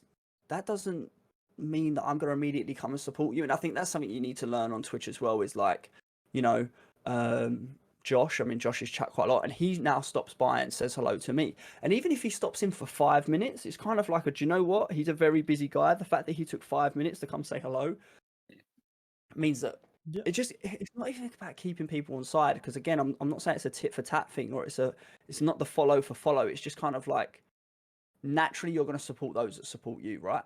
So there are people in my real life that don't think this is going to fly for me, that don't think that this is going to go somewhere. Whereas I believe it does. And the same goes for business. So I think it might have been Elon Musk who said it. We have baby showers when someone has a baby. Why do we not have new business showers? Right? Someone, you're like, if Beyonce releases a fashion or a makeup brand, I bet you that your girlfriends, your mums, your sisters, whoever, your pal mates, I don't know, they might be into that. They might go and buy Beyonce's makeup line. But I bet you that if your mum or your sister started a makeup line, your friends don't want to know or aren't buying until it's big enough. And I'm not saying all friends, I'm saying some, right? I have some of my real life friends that don't watch me. I have some of my real life friends that maybe jumped on 6 months into me streaming. I've got some friends that are now commenting more as I'm now growing larger. And we notice as streamers, shit, I don't miss this. And that's all I'm saying about this individual now that I've cancelled my subscription to. I'm still going to go there and say hello and that, but it's just, you're not going to get my £5 a month. Someone else is going to get that. And whether that might not even be I subscribe to someone new, it might just mean I can now gift to one extra person a month. But with the whole Josh thing, it shows that even when you are the busy person, you can still make time. 5 minutes in the day is all it really makes to pop in, say how you doing, hope you have a good stream, things like that, and to catch up. And it shows that no one is really too busy to come and support your friend if you really are there for them. Yeah, and and that's and that was the meaning of what I was saying about going network and spend an hour in someone's stream every day, or make that part of your work. And I appreciate a lot of you guys are working full time. If you guys check my hours though, from when I was working full time, but it wasn't even a 9 to 5. So I worked for shift work for the bank I work for. I would sometimes finish at 8:30 in the evening, and then I would come home and I would still do a 4-hour stream till 12:30 in the morning, and then I would go to bed later. I would do post-production afterwards. The weekend I took off to build my desk, even though I didn't stream and create content. The whole point was, now I have a 3-monitor setup. I've got a new PC. The desk is sturdy. I have a bit more space. I'm more comfortable. It looks more professional, is the comments I got. Even my webcam apparently looks clearer just from sitting somewhere else, because it's not trying to pick up as much in the background. The light, I haven't got a blind yet, sometimes causes issues when I go live, but cameras have the ability to adjust exposure, and that you need to learn that. And that's what it's about. So it's work that you put in behind the scenes to try and make it better for your audience and for the people that's watching, and they don't always see that, but once they see the change after 2 days, you've changed things up, your setup's looking different, they start to appreciate, okay, he actually is trying to do stuff better for us as viewers. And it works out. And again, that's kind of like what I do with any earnings as well, other than pay my bills. And then, do I have the odd takeaway and enjoy myself? Of course I do, because ultimately this is what I do as a job now. But most of my money goes into upgrading the stream. So I'm looking at a new webcam at the moment, new ring lights. I need a new chair. So if I stand up, my chair actually raises. So watch, it'll go as high as the ledge. So So my chair, the hydraulics are gone. So, just things like that. Anything I can improve that means I can sit here for longer, produce more content, do better, have better camera quality or mic quality. But yeah, that's what I meant by the networking, going back to it, is you don't do it tit for tat, but people recognize it and realize it, Yeah, it's interesting. Yeah. Well, I think one of the kind of final talking points we really had for you, obviously in the quad scene, you've actually, with a couple of other content creators, started your own sort of custom games, custom Warzone lobbies. how well have they? I think you've done. Was it one or two now that you've started already, and you've got one coming up a week tomorrow? Yes. How well has that gone off you? I think they've gone well. The first one was carnage. We didn't really know what we were getting into. We had the #1 in the world for kills, jump in with these 3 merry men, and thought it would be fun to get in choppers and go bounty hunting.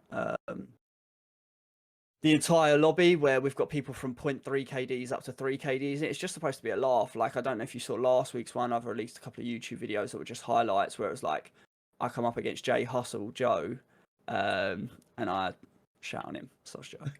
No, I killed him, and then what we did is someone clipped it in his stream and someone clipped it in mine, and we're gonna make it like a little clip for TikTok and that, and it's just funny to see the two perspectives. He then redeployed and happened to land 100 meters away from me, and we were having a snipe off, and that reacted. I had the same with Luke. I Mystic TV in the original customs we did, and it was just about that fun and environment. So one, I think it goes well because it opened up my channel to some of their viewership. I hopefully opened up their channels to some of my viewership and my audience. Some people have no one to play with, so I partner them up together. And then when people make new friends, I need to stop saying that was good of it. Stop saying Jack. Have you seen that episode of How I Met Your Mother? Yeah. And so one of the things I did, so I said to the boys, I'm happy to be like the tyrant. So when we did the last one, that is definitely my filler. So on the last one, we made it so you must run a yellow clan tag, which is a regiment clan tag, to get in. It was difficult at first because people just didn't get it. People were putting like J Hus or Rage as their clan tag. We're like, no, it needs to be the yellow one. And the reason for this, which people didn't get because they weren't necessarily watching the stream because they were like teammates of the team captain, were that it stops the randoms coming in, you know? Yeah. And it also allows us as streamers to know what community you're from. So if I get killed by a J Hus tag and I don't recognize the name, I'm like, sweet, he's from Joe's stream. Let me go check him out. Let me get to know them. You know, Kai, King KZB, he'd killed me in one of the games, I think. And I now know of him more. We need to get some games together. And it was just a nice way to meet. I got killed by Oz, and I know Oz from Andy's community anyway, because I used to play with him last year. But it's just funny because I know who kills me and it's a laugh. Going forward, we're hoping to do it more, and we'll chop and change kind of like the host streamers. And as we get bigger, some of us no doubt will deviate into running our own customs. But at the moment, we're not big enough to run our own. So I like that we're able to collaborate and work together. And again, it's just that fulfillment of community. How will it go post-COVID? It will remains to be seen, but no, I think they go well. There's a lot. That's what, again, coming to the pre and post production, huge amounts of pre-work went into that. I don't actually, I mean, I could open it. I'd have to screen share to show you guys for you to bring it up on stream, but actually I'll bring up the blank one so I don't flash random people's usernames and whatnot. Yeah. But this one. So for those of you that don't know, next Saturday, I believe, is 27th. Yes. Yeah, 27th starts at 7 p.m. If you guys want in, you just need to book your slot. What one is it? This one, I think. Is it just showing a white screen? It's just showing a white screen for me. Yes, that is just a white screen. Give me 2 seconds. I will change. I'll just share the screen instead. So effectively, this is what it looks like. I don't know if you are able to bring it up on your screen. There you go. Yep. So what would happen is we would type in here, so what community they were from. So it'll be like they're from Zenith's community, the captain, so what their Twitch name was and their Activision name. And the reason for this, what this meant was I could then invite this person to the lobby. I then knew that anyone in-game who got toxic or was using the wrong weapon, I could then be like, right, Mr. Captain, you need to tell so-and-so stop using said gun. If it happens again, they're kicked out. It made a bit of responsibility and accountability for teams. But also, if people started trolling within someone's Twitch community or talking shit, which we weren't going to stand for, I could literally just be like, right, that's your Twitch name, that's your Activision name, you're gone, you're out the lobby. Yep. Boom, there goes the toxicity, because we're not about that. There's no money involved. Yeah. There's no fame involved. It's just supposed to be a laugh for people. And this was our way of kind of doing that. And we ended up filling up something like 20 teams. That I've got Andy's name down here. So Andy So we come as low as like 21 different teams. Down the side, we would put kind of like lone rangers, so to speak, people who didn't have a team or on their own, but they wanted to participate. So then I could look at the 4 lone rangers and be like, right, you two would go quite well together, and there's a duo here. We'll make you a 4-man or a 4 female or 4-person thing. And so we did that, and that was how and that's the pre-production. We were filling it up, and we had on our Discord, so we have a custom Warzone channel where you would post your team. And then what I could do is I could go out to each captain, be like, remember 7 p.m. And if we were having to reset a lobby or there was something wrong, I could just go to each captain.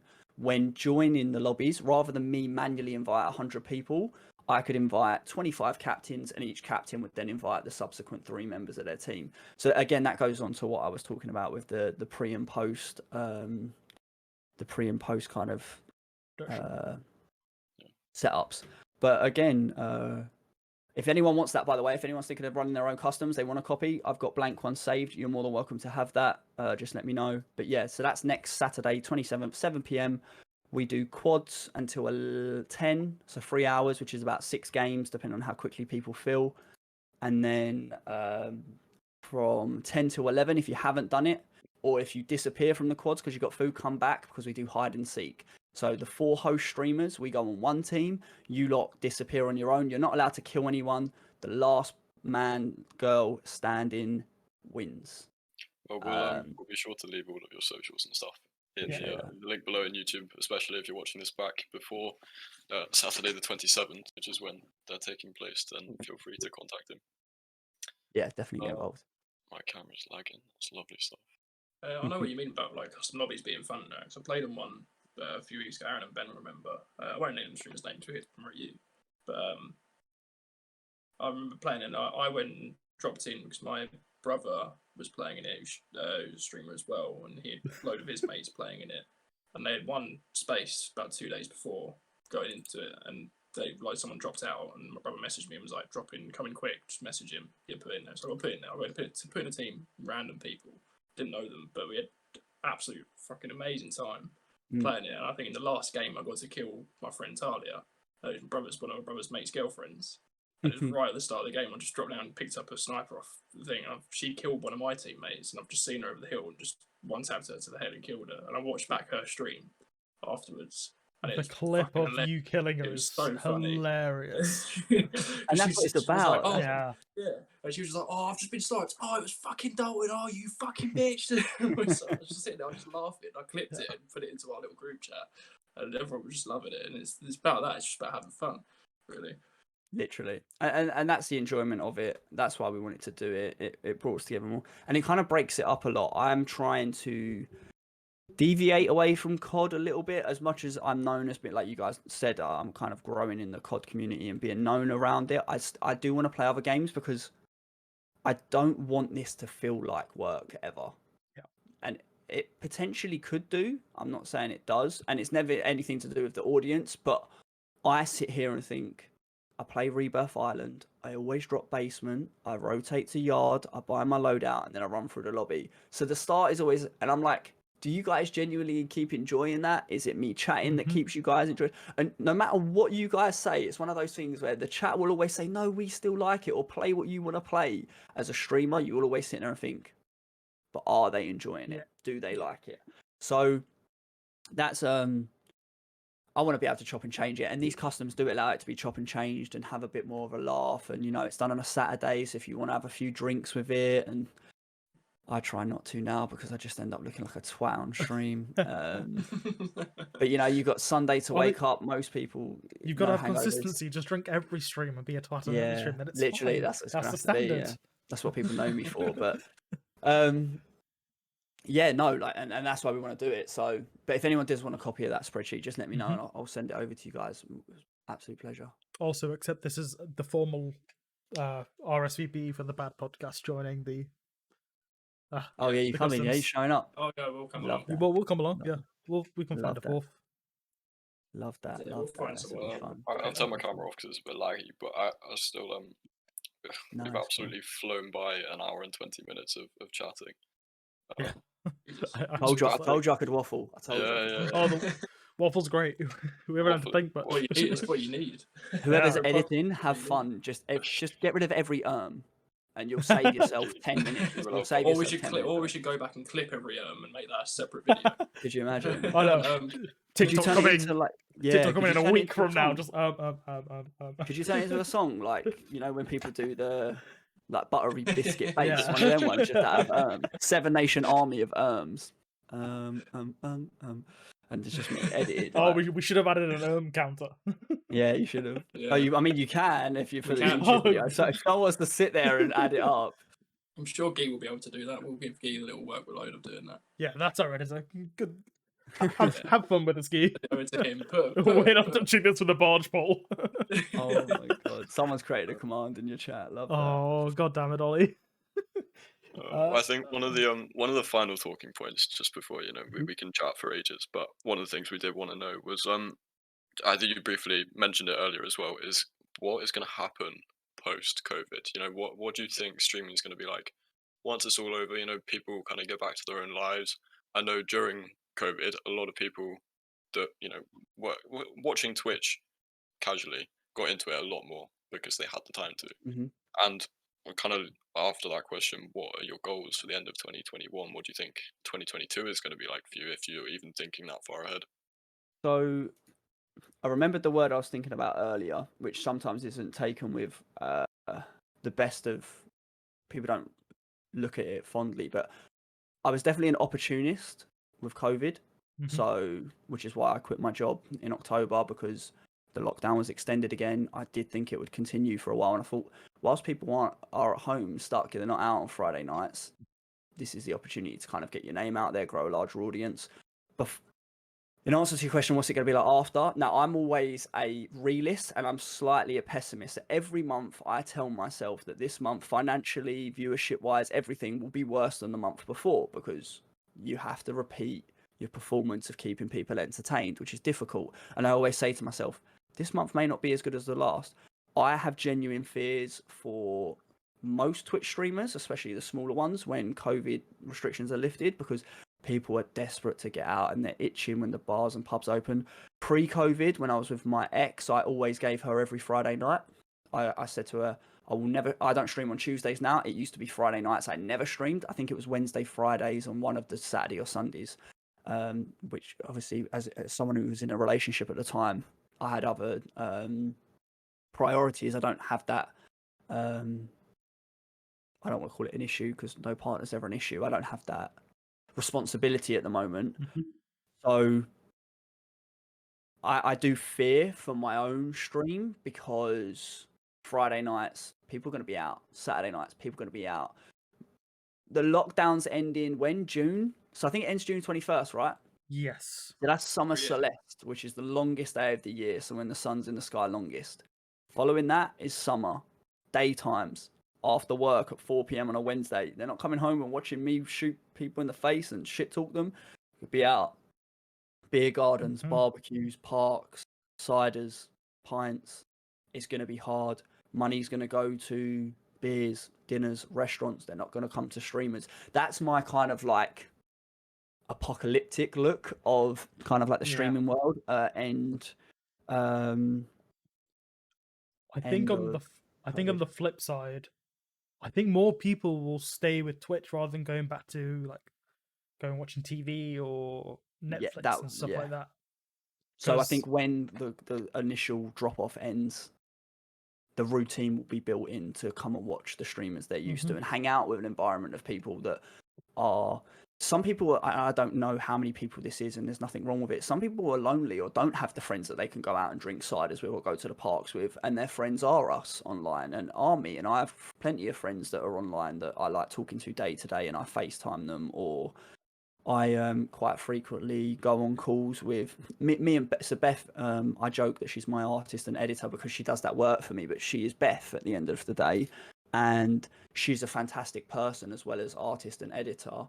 And I'll call her to talk about work, like kind of we've done the podcast, and it'll be like, oh, this is work, this is business.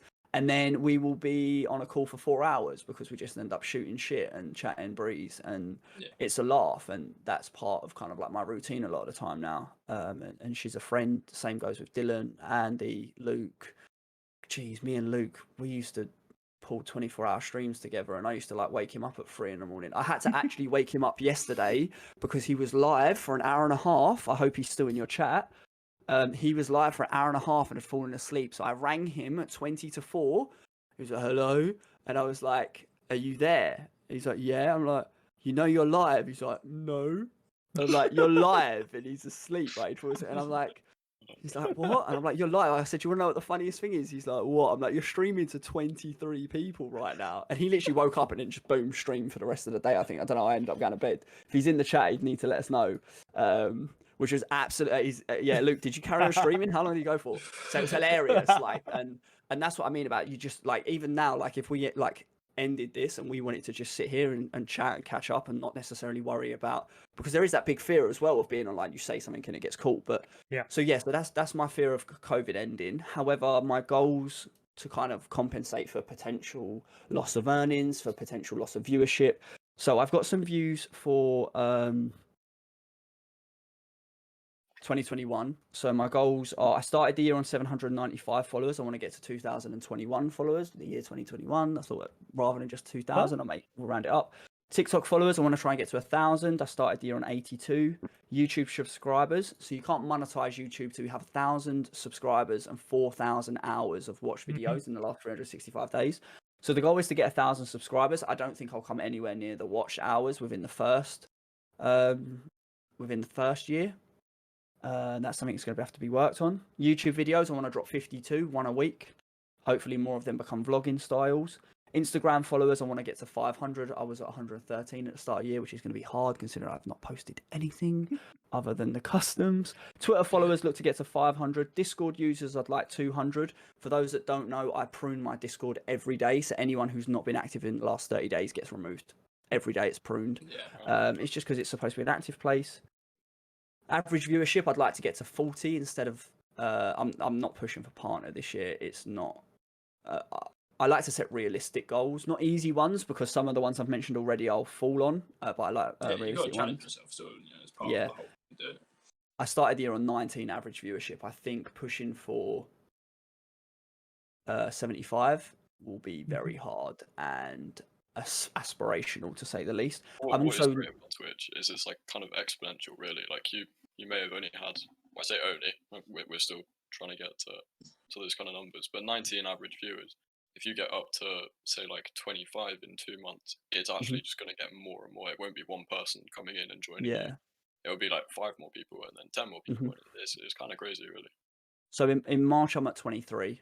And it's something that's something I'd give advice to new streamers, by the way. Sorry, I'm dragging this out a bit more now. Do not, once you hit affiliate, if your goal is to become affiliate and monetize your stream, worry about your average viewership, play the game in that sense. Once you get affiliate, stop worrying about your numbers, right? Because your average viewership for affiliate is 3. Your next goal for partner is 75. You worrying about, I only had 9 viewers this stream, not 15. You ain't getting near partner anyway. Stop worrying about it and enjoy the content and enjoy what you're doing. Stop worrying. Now, in your head, you can have little goals. I would like to hit 25 average viewership for March because I'm on 23. And if you don't have goals, you don't progress. That's why humanity's the most dominant species on Earth. Whatever, that's a different conversation. But because we have goals and we strive for the next best thing, and the next best thing, electricity and, nuclear power, then solar, right? So if you don't have goals, you're not going to get there. But stop panicking about it and worrying about it, because all you're going to do is it's going to come across in your stream. If you want to end your stream because your viewership is low, don't say it. Do not tell your stream, I'm going now, guys, because I've only got 5 people watching. Well, fuck you, because those 5 people watching should be your focus, not the 7 billion people on Earth that aren't watching. Like, how arrogant or self-righteous do you have to be to kind of think that? So focus on the people that are in your stream, and that will naturally come. And what you'll also do is build a community whereby I know that if I'm in the zone, I know that Hannah, Zara, I'm trying to name people that I've not named already, Mel, are going to talk to my new viewers when I miss the hellos. Now, I don't miss the comment, but I might not see it for 3-4 minutes if I'm in a crazy situation. But your community will grow your community for you. And ultimately, people come back for the people in your channel as well, not just you. So remember that. Other goals for the year. So I would love to get a new camera. So I'm looking for a DSLR, the Sony A5100. I'm looking for a new microphone, which is the Elgato Wave 3. So I think the Elgato's a couple of £100, £300, is it? Oh, what? Is it one? I thought it was 150. Is it 150? Yeah. Oh, sweet. Oh, well, I'm getting a deal then. Cool. Because I thought it was more expensive than that. But the camera's about 400. Then you need the cam link, which is 100. So I'm looking at about £500. So again, that's saving the income each month. I'd like to do 2 sponsored streams this year. So I did the Raid Shadow Legends one last year. I don't know if you guys saw that. Yeah, I'd like to do 2 more. One, because that allows me to... It's income. I'm not going to lie to you. It obviously boosts my revenue, but ultimately the money I earn from that allows me to upgrade the stream again, and that's what I see as those bonuses for upgrading stream. I'd like to get a sponsorship deal, at least one, so I've got a sponsorship. My main one for the year I would like to see Lucasade. So if you see me tweet and I at Lucasade, please like it and retweet it. If anyone from Lucasade is watching this, hit me up. I am a growing streamer. Hi Lucasade. Yeah. Zenith_UK on everywhere. But and the reason I say Lucasade is I very much struggle to promote what I don't like, and I'm quite honest like that. I try to be ethical. Now, if Red Bull come knocking, I'd be probably crazy to say no, but I don't tend to drink Red Bull unless it's with Jägermeister or Cointreau. Brewdog, if you're watching. But it's like I can't drink Red Bull on its own, so it wouldn't make sense for me to be sponsored by Red Bull because I wouldn't be able to be like, yay, I love it. Like, but I'll be honest about that. I'll be like, I'm sponsored by Red Bull. You guys, it does like give you energy. I just don't like the taste personally. They might release a brand that I do like the taste of. But so Lucasade Sport would be my main kind of go-to. And then just like a side goal would be I'd like to hit 3 million minutes watched on Twitch. Yeah. And that was for my all-time I would like to do. However, looking at the stats for this year, I'm at 630,000 minutes watched so far. And we're nearly a quarter of the way through the year. So it's doable. Yeah, 100%. We'll see what happens. So they're my goals for this year. In answer to your question as well. Sorry for making it. I'm really good at dragging answers out. That's what you need That's for a what makes podcast. What we need. Makes our lives easier. Yeah, no. So they're kind of the goals. I don't really ever try and set my goals around. Like, so I hit 500 subscribers, I think in October or November. Actually, it was December, I think. I'd have to check, but I'm on the Discord screen now. Now, I'm not like, I want to get back to 500 subscribers because I might get more bits this month, which are more financially rewarding as a streamer in terms of making you the viewer. Your money goes further when you donate via PayPal or bits as opposed to subscriptions. But as a subscriber, we appreciate, as a streamer, we appreciate any support. But I don't want to say I want 500 subscribers, because that's not the goal. You know, I'd like to just grow the viewership and grow the interaction. Yeah. You know? 100%. Shit, if no one subscribes, it's fine. I'll just run an ad. No, I'm joking. It's cool. No, but so yeah, they're the realistic kind of like objectives and goals. And if you don't have goals, then you're not gonna really you don't see growth in yourself. Yeah. Or you just see the aspect for growth in yourself, I guess. Mm-hmm. We do have a few questions from chat. I have been writing them down, so I had to try and decipher my awful handwriting. No, go for it. First one, outside of Call of Duty and shooters, I'm going to add on top of this. Yeah. What is your favorite game? Or genre of game? Yeah. I wouldn't say I necessarily have a favorite game, but games I enjoy in my downtime. So I said that I played this one. So there's one called Tribal Wars. I play at the moment. It's a browser-based game. You start with a really small city. You build it up. You build troops. You take over other people's cities. It's a real-time game. So like, I took someone out the other day. It took me 3 days to take someone out the other day because if you send an attack, it can take up to 20. It can take 72 hours to march somewhere, and you don't have to be on the game. Like I can send the attack and disappear for 3 days. So I like that kind of strategic game because I do like keeping my mind challenged. Crash Bandicoot for downtime. Love Formula 1 games, but I do prefer the steering wheel and that, but I don't have a setup for it. That's kind of like my gaming go-tos. So Crash Bandicoot, strategy-based games. And then obviously you've seen me play things like Forest, Sims. I just like those kind of like role-playing games. RuneScape, so I do actually play old school RuneScape as well, you'd be glad to know. I let my membership run out and I'm not paying for another one. I try and buy them with bonds only. But I had to remake my account from start. But yeah, just games like that are more chilled and more relaxed, because I think where Call of Duty is such a higher paced and intensive game, I like the ones that are more relaxing More and chill. more of a vibe. Yeah. FIFA as well. When I used to play it, I've not bought FIFA for 2 years. I've game shared my brother's on the Xbox, but I've refused to buy FIFA. I've not bought it this year. I've not bought it since 2016. Which, nah. Hit them where it hurts, guys, in the wallet. Hit them where it hurts. They'll Yeah. eventually have to change. Because I was a big... So even when I play FIFA, sorry, I should add career mode. And I played career mode like it was Fantasy Football Manager. So I would simulate the majority of the games and only play like the Champions League final or one for the title. Yeah. But I don't play Football Manager on the PC, which is kind of weird. I think Football Manager on the PC is too much editing. And I think like too much to tinker with. And I think on career mode on FIFA, there's not enough. So I'd kind of like someone to... I'd like FIFA to spend more money on career mode, and I'd go back to FIFA. Yeah, apparently the middle ground this year. Yeah, the past 2 years they've actually done a lot to career mode, which I was quite happy with, because I'm like you, I'm more of a career mode player than an ultimate team player, and I spend hours and hours on career mode, and they've done quite a lot in the past 2 years. So they just need to keep going, rather than thinking, right, that's enough for this 2 years. We'll do it again in 5 years' time. I completed a career mode 1 year. My team was just full regens, just regenerated players, and I finished. Literally, it was like the game's ended. Now you've played 20 seasons of FIFA, and I was like, but I do like to see. I want to see more than 5 training schedules, more team training, or you could never train stamina, or it was like one skill would train stamina on FIFA, and I like my team to be based on stamina, where I'm always fixture rolling, like fixture simulating. I'm like, my players just run out of steam, and I lose games because they got no legs. So, but yeah, no, they're my games, chat, that I like offline. So I'm pretty sure Dalton knows I've spent a ridiculous amount of time on old school RuneScape and Football Manager. I think I bought FM21 in like late December, I want to say. I already have like 900 hours on the game. Oh, mate, I just waste my life away on it. One of my best friends who's in my stream, who supports me, Hobley AFC, I want to say 4,000 hours, because it seems acceptable. It might be 2,000. He's done between 2,000 and 4,000 hours on Football Manager 21 this year. Yeah. Because of lockdown, and I'm like, I don't even have that on COD. Yeah, my brother does that. I'll be working and I'll have it up on my laptop and I'll just be like clicking away whilst I'm working.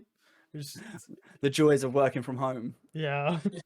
We have some things to thank COVID for. Like, I think people shouldn't always think that. 100%. I think working from home is going to be a big thing now. Like, I mean, that's something that we spoke about in the previous podcast episode. How, COVID was pretty shit, but actually a lot of opportunities came out of it that made things that we never would have really had the opportunity to do if we hadn't.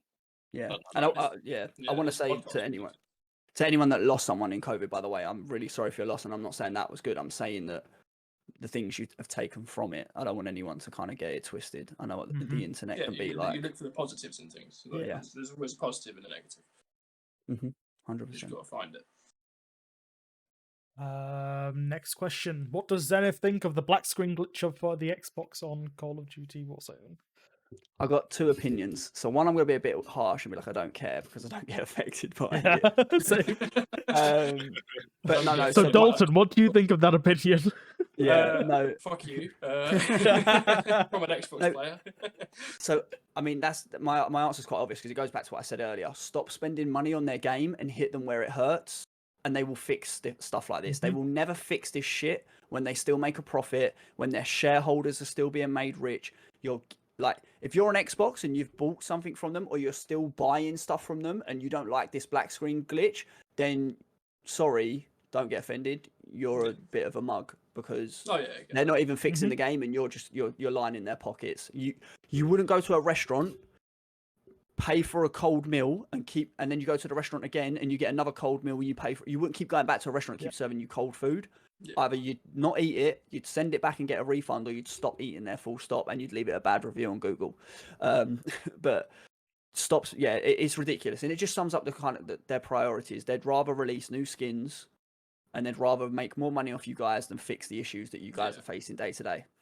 I mean, I don't think I actually have spent money on the game for a good few seasons now, because the battle pass I get, but I use the COD points you get from the battle pass to keep buying every year.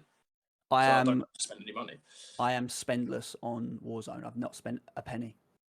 That's very impressive. and I have 36 days on Warzone, not including Rebirth Island. Yeah, I'm nearing those numbers as well. I've spent too much, but I've just got nowhere near as stats as you because I'm not as good as you. I mean, Practice, bro, practice. other than the bright pink skin, I'm spentless. There you go. Yeah, your bloody pink skin.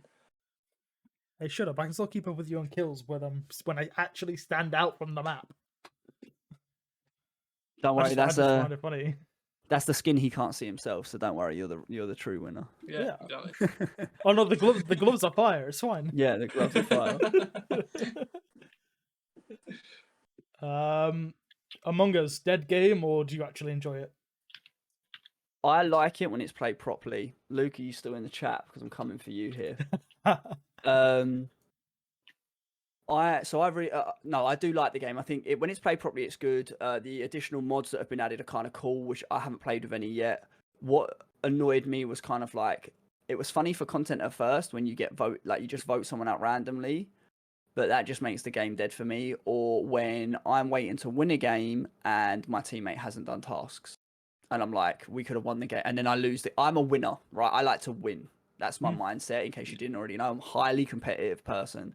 So if I lose a game, even of Among Us, because you've not done your task, because you can't pull a shoot down or connect some wires that you don't even need to be colorblind for anymore now, because they put shapes on them to make your life easier, right?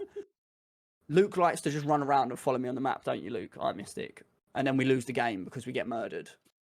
Because he's trying to big brain it. Like, it's fun for content, and then there's like the game. I played a game a few weeks ago. Yeah, I played with everyone. I played with like 8 other streamers, and if I wasn't killed immediately, I was voted off immediately for like 5 games in a row. And I was like, I'm just running around as a ghost doing tasks, or I mean, I could sabotage, but it's pointless. So, and then it makes it poor content for my viewership as well, because I can't get involved in the conversations or the arguments. Or it's a game that I would really like to play with my real life friends, but getting them onto it, because it's a lot of people play like Mafia in real life. It's something we used to play at work. I don't know if you've played it. It's very similar to Among Us. It's the old Wink Murder kind of thing from back in the day. I'd like to play Among Us with my boys off stream, because the arguments and insults that would fly would just be insane. Like, it would just be us cussing each other out. And I think that's where it becomes hilarious, which I think is why people do prefer it. And then, so it depends on how you play it. I mean, it's definitely not a dead game, because you still see people like Josh playing it, and I think Disguised Toast still plays it massively, and like Afu still plays it, and she bangs like 6,000 viewers per stream. Yeah.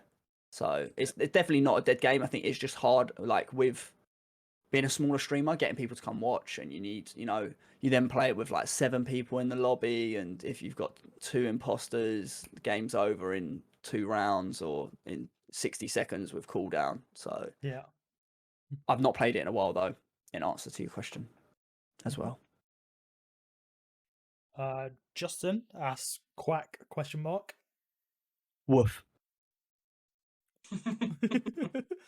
It's just, Damn it. yep.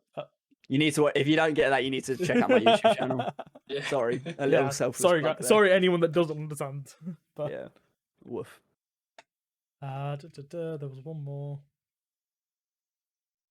question from me, because I saw the comment. How would you feel if you were asleep and had 24 viewers, but woke up and started playing and dropped to 12? I'd end the stream. I would have just ended the stream at 24. No, but that's what I was saying earlier, right? About you can take things personally, but you don't have to.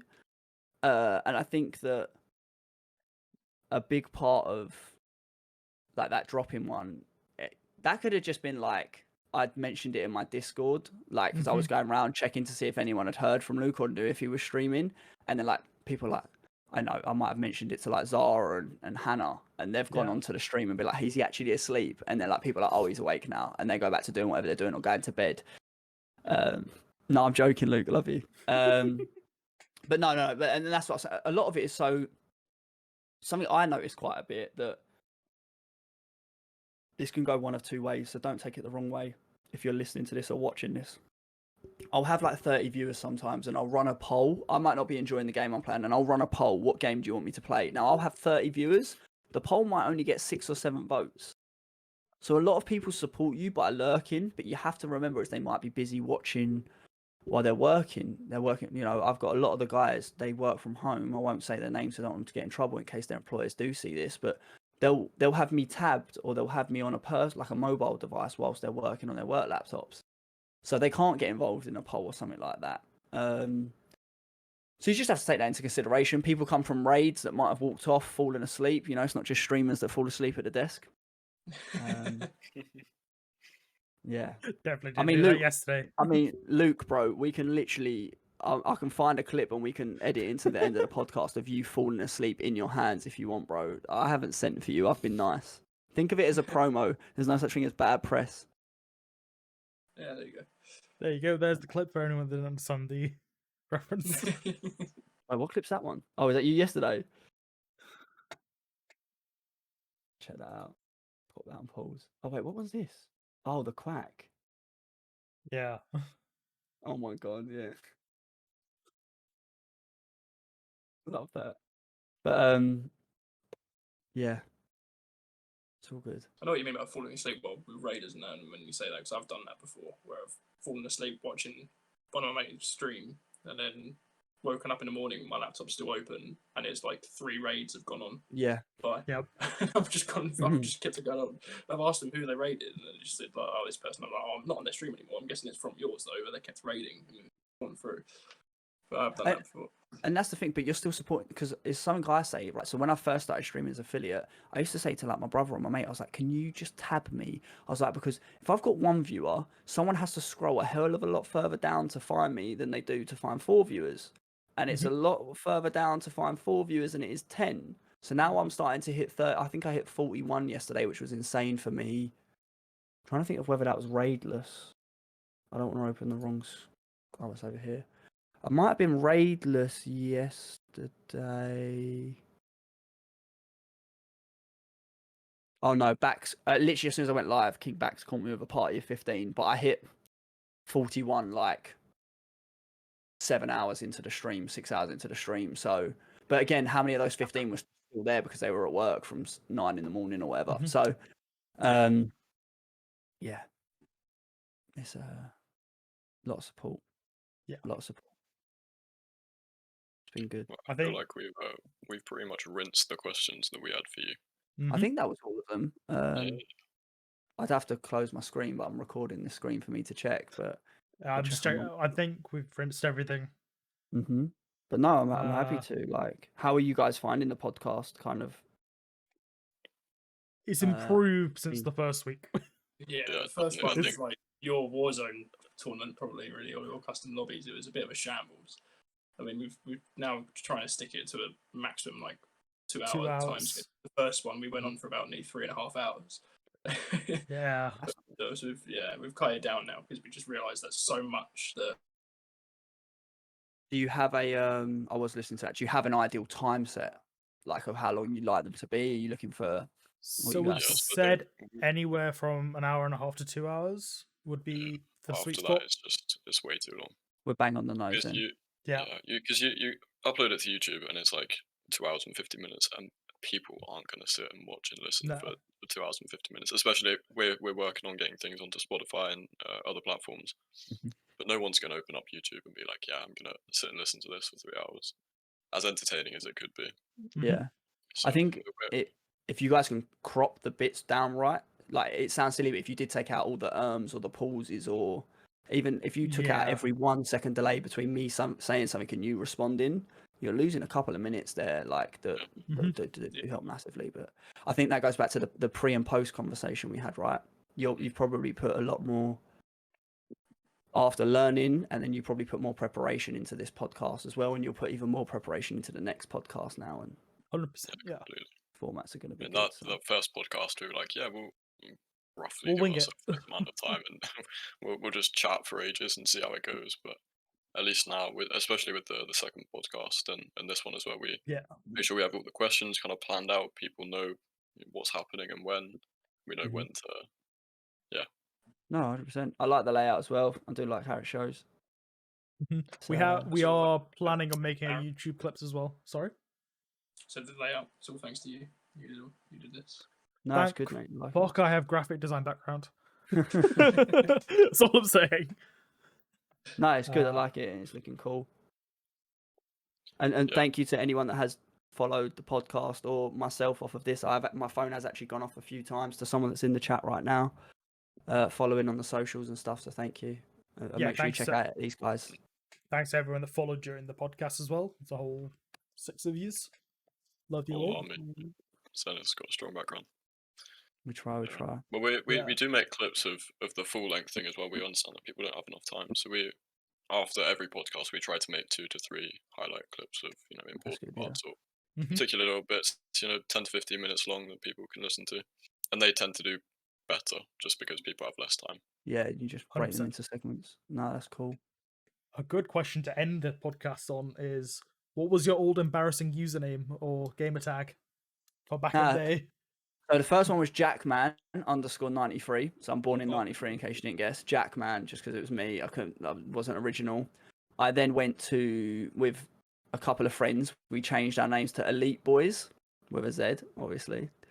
Then I wanted to be really not woke is the wrong word, but just really out there. And I went with something like The Music Within, because I was massively into my music. If you've not seen the story time on my stream, so The Music Within was one. And I Super Guy. They're the embarrassing ones. So if you've ever seen them, Ice Super Guy. So iPhones, just the letter I and then Super Guy. Wow, what a name. Yeah, but I think that was a troll one more than anything.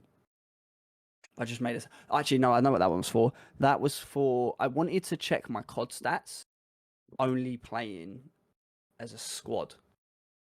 So you gotta play multiplayer on your own, and you're like, I've got a 2KD. I wanted to do one where I only when my whole team was on, I'd switch to that account and I'd play in a 4-man on that account, and then when someone went off or we lost the 4-man, I would then go back to my old account just to see what the stats were like. Hence the Super Guy thing. I couldn't be Superman; it was too cliche. But yeah, they're the cringy names. Got to be, but I was like, I mean, that Super Guy one would have been when I was 14. Yeah. Go on, Dalton. What was it before Visual Skills Blitz? My one was Herbie Monkey. Oh yeah, I do know that. Herbie Monkey. Herbie Monkey. Oh, Herbie Monkey. Yeah, because my mum used to call me a little monkey, and she used to call me Herbie. So when my dad created my first ever PS3 account, whatever it was back in the day, he put them together and made Herbie Monkey. And it was that for about 10 years until I changed it literally last year. Ben, what's yours?